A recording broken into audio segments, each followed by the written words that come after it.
तो गाइज मैं हूं अंकित और आप दिख रहे हैं रेसलिंग फैंस नेटवर्क। शुरू करते हैं गाइज अपनी बातों को हम लोग सबसे पहले ब्लड लाइन से। तो भाई ब्लड लाइन का समर स्लैम के अंदर एक और मैच हो सकता है other than solo Sikoa versus Cody Rhodes. ये मैच हो सकता है ब्लड लाइन का टैग टीम टाइटल्स के लिए। DIY अपनी टाइटल डिफेंड कर सकती है against the new blood line. अब यहाँ पे कौन होगा ब्लड लाइन की साइड से, कौन दो सुपरस्टार्स होंगे जो चैलेंज करेंगे वो नहीं पता, लेकिन स्मैकडाउन में हमने देखा कि DIY के ऊपर भी अटैक हुआ शो के एंड में। अगर वो वहाँ पे नहीं होते तो शायद उन पे ना हो के किसी और पे होता, लेकिन वो शिकार बन गए। अब ऐसे में पॉसिबल है भाई, बताया जा रहा है कि शायद ब्लड लाइन इनको चैलेंज करेगी इनकी टाइटल्स के लिए, बिकॉज ये DIY भाई आएंगे रिवेंज लेने। तो ऐसे में मैच इनका सेट हो जाएगा समर स्लैम के लिए। समर स्लैम के पोस्टर में अकेले सोलो सिकोआ ही नहीं बल्कि पूरी ब्लड लाइन भी है। तो अगर सिर्फ सोलो सिकोआ का मैच होता तो शायद सोलो सिकोआ ही होते सिर्फ पोस्टर पे, लेकिन यहाँ पे पूरी ब्लड लाइन है, यानी कि पूरी ब्लड लाइन हेविली फीचर्ड है समर स्लैम में भी। इसका मतलब यही है। तो ऐसे में हो सकता है कि टैग टीम चैंपियनशिप के लिए इनका मैच हो DIY के अगेंस्ट। अब ऐसे में क्वेश्चन है कि भाई कौन से दो सुपरस्टार्स होंगे, बिकॉज सोलो सिकोआ को छोड़ के 3 और सुपरस्टार्स है ना, एक इनफेमस टोंगा लोआ, एक MFT टामा टोंगा एंड एक वेयरवुल्फ अपने जेकब फाटू। तो ऐसे में आपके अकॉर्डिंग कौन से दो सुपरस्टार्स होने चाहिए? अगर आप रिंग में रेसलिंग वाइज देखोगे तो टामा टोंगा एंड जेकब फाटू होने चाहिए, लेकिन लॉन्ग टर्म में अगर WWE टांगा ब्रदर्स को लेके चलेगी भाई तो देन हो सकता है कि टामा टोंगा एंड टोंगा लोआ एक साथ टीम अप करके कंपीट करें। अब आपसे मैं क्वेश्चन पूछना चाहूंगा कि ब्लड लाइन से कौन से दो सुपरस्टार्स होने चाहिए आपके अकॉर्डिंग? कमेंट करके बताना। फिलहाल ये चीज़ पॉसिबल है, कंफर्म नहीं है, पॉसिबल है। अगर आगे मुझे कोई और साइंस मिलेंगे तो मैं आपको बताऊंगा, इतना मैं आपको अभी बता सकता हूं। आगे बढ़ते हैं गाइस, बात करते हैं हम लोग जेकब फाटू के बारे में। क्या WWE ने एक बहुत ही मैसिव क्लू ड्रॉप करा है कि जेकब फाटू रोमन रेंस की टीम में ही है, यानी कि क्या जेकब फाटू ट्राइबल चीफ के साथ है, उनके सीक्रेट एजेंट हैं। जब जेकब फाटू आए थे स्टार्टिंग में WWE के अंदर डेब्यू करके, तो ये चीज़ कहीं ना कहीं हमने सुनी थी कि भाई ये हो सकता है, लेकिन अभी हमें एक मैसिव क्लू भी मिला है, वो मैं आपको बताता हूँ। लेकिन प्लीज़ भाई सब्सक्राइब कर लेना चैनल को, बिल्कुल फ्री है, 1 सेकंड लगेगा आपको। यहाँ पे WWE की सारी अपडेट्स सबसे पहले मिलेगी। आते हैं टॉपिक पे। तो क्या है भाई, जेकब फाटू ने क्या कराया था स्मैकडाउन में? तो सोलो सिकोआ जब प्रोमो कट कर रहे होते हैं शो के एंड में, जब रोमन रेंस के लिए क्राउड चैंट कर रही होती है वी वांट रोमन, तो सोलो कहते हैं कि तुम्हें अब उसकी याद आ रही है ना, अब जब वो चला गया, अब जब मैं ट्राइबल चीफ हूँ तो अब तुम्हें रोमन की याद आ रही है। जब ये बात कर रहे होते हैं ना सोलो सिकोआ, तो पीछे जेकब फाटू हाथ जोड़ के खड़े होते हैं, एक गजब का लुक दे रहे होते हैं। एंड जैसे ही रोमन की बात करी गई, उससे पहले कैमरा बिल्कुल स्टेबल था, सही था, सोलो के ऊपर था, लेकिन जब रोमन रेंस को मेंशन करा गया तो कैमरा जूम होता है जेकब फाटू के ऊपर। एंड यहाँ पे आप देख सकते हो कि मैं स्क्रीनशॉट्स लगा दूंगा, जेकब फाटू की आंखें सोलो सिकोआ को भाई एक ऐसे तरीके से देख रही है जैसे कि लग रहा है कि इनके दिमाग में काफी कुछ चल रहा है, यानी कि कैमरा की तरफ एंड सोलो की तरफ एक काफी मिस्टीरियस वे में देख रहे हैं। एंड ये जो कैमरा जूम करा गया जेकब के ऊपर, ये काफी कुछ इंडिकेट करता है। ये पहली बार नहीं है कि WWE ऐसा कुछ कर रही है, अगर कर रही होगी तो ये काफी बार हो चुका है, ये कैमरा जूम होना, ऐसा कुछ होना। अभी हमने रिसेंटली देखा है कि रैंडी ऑर्टन के ऊपर भी कैमरा जूम हुआ था जब Cody Rhodes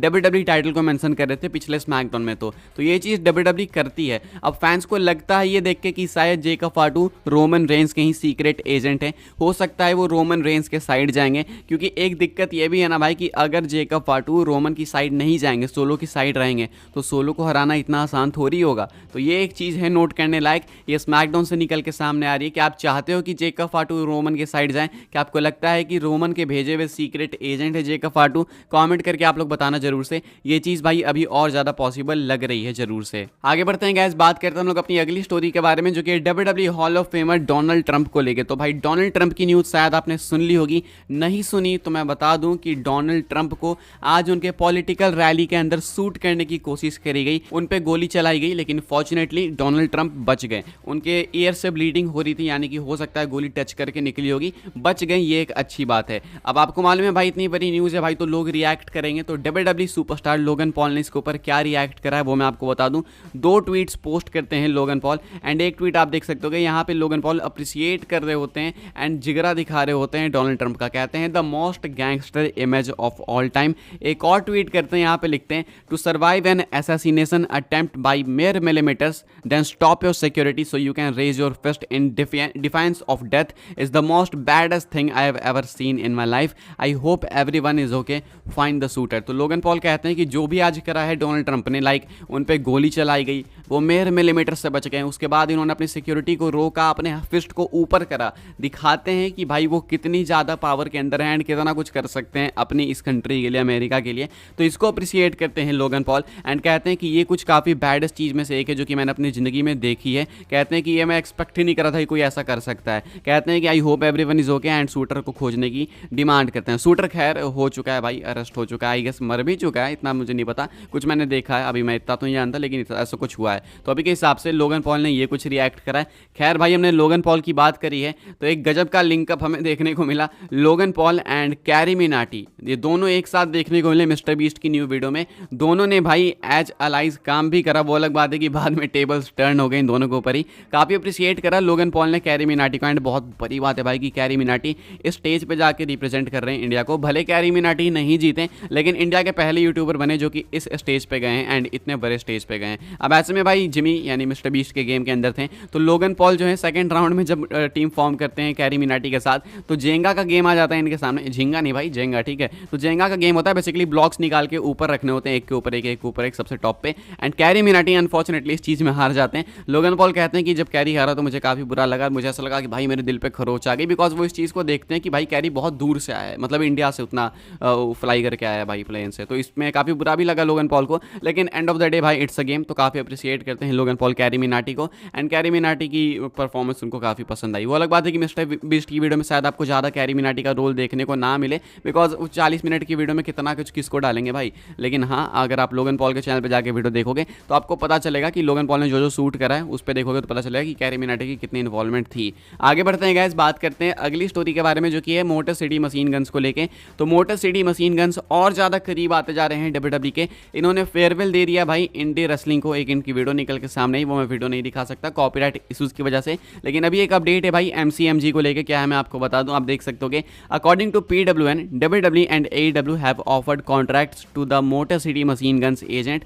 The final call has not been made yet by the Guns. However, the report states that the tag team is leaning more towards the Stamford-based promotion and they could likely end up under Triple H's regime. कहा जा रहा है PWN के according कि WWE और AEW दोनों ने contract offer करा है मोटर सिटी मशीन गन्स को, उनके एजेंट को। अभी गन्स ने, मोटर सिटी मशीन गन्स ने कोई फाइनल कॉल नहीं लिया है, लेकिन बहुत जल्दी वो फाइनल कॉल ले लेंगे। अभी के हिसाब से रिपोर्ट्स का कहना है कि जो टैग टीम है उनका झुकाव WWE की तरफ थोड़ा ज़्यादा है, यानी कि वो WWE की तरफ आना चाहते हैं, ऐसा देख के लग रहा है। ट्रिपल एच के रेजिमे के अंदर वो ज्वाइन करना चाहते हैं कंपनी को, तो मोस्ट लाइकली भाई ये डब्ल्यूडब्ल्यूई के अंदर ही आएंगे। अभी के हिसाब से एमसीएमजी को लेके ये कुछ अपडेट है। आगे बढ़ते हैं गाइस, हम लोग बात कर लेते हैं अपनी नेक्स्ट एंड फाइनल स्टोरी के बारे में, जो कि स्टेफनी वेकर को लेके। तो भाई स्टेफनी वेकर का डब्ल्यूडब्ल्यूई डेब्यू हो चुका है। स्टेफनी वेकर आज मैक्सिको के लाइव इवेंट में थी एंड यहाँ पे इन्होंने फेस करा आइजला डॉन को, एंड इस मैच के अंदर इनको विक्ट्री मिल गई, जो कि ऑब्वियसली बात इनको मिलनी ही थी। लोगों को इनकी परफॉर्मेंस पसंद आई। मैच के बाद ये अपने फैंस से बात करती हैं एंड ये कुछ पिक्चर से, चंद फोटो से जो कि मैं आपको दिखा सकता हूँ इनके मैच से।